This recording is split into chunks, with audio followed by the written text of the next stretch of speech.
so define what global warming is in your own words.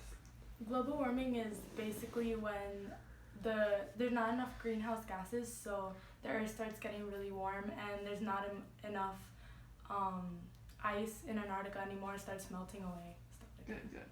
All right, define what climate change is in your own words. Climate change is just either an increase or a decrease in temperature. Good job. All right, how do you think you contribute to climate change on a daily basis, like your own choices and stuff every day?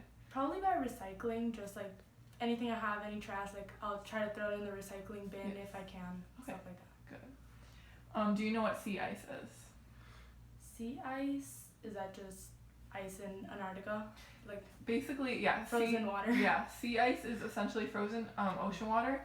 It's found in the Arctic and Antarctic and grows during the winter months and melts during the summer months. How does sea ice influence the climate? You might not know what it is completely, but you can basically just give an idea of what you think it does to impact the climate. Well, like for example, animals that live in Antarctica, like polar bears and stuff like that, like they can't go onto the glaciers anymore because they don't have that. So good.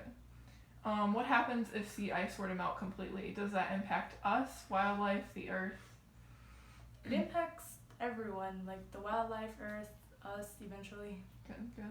And what do you think you can do to decrease your carbon footprint? Basically, carbon footprint is like the amount of carbon dioxide and other compounds that you emit from like your car, your daily choices, stuff like that. Well, like now they have electrical cars, so maybe instead of using one that it's releasing gas into the atmosphere, like use that and save energy, turn off the lights. Good job!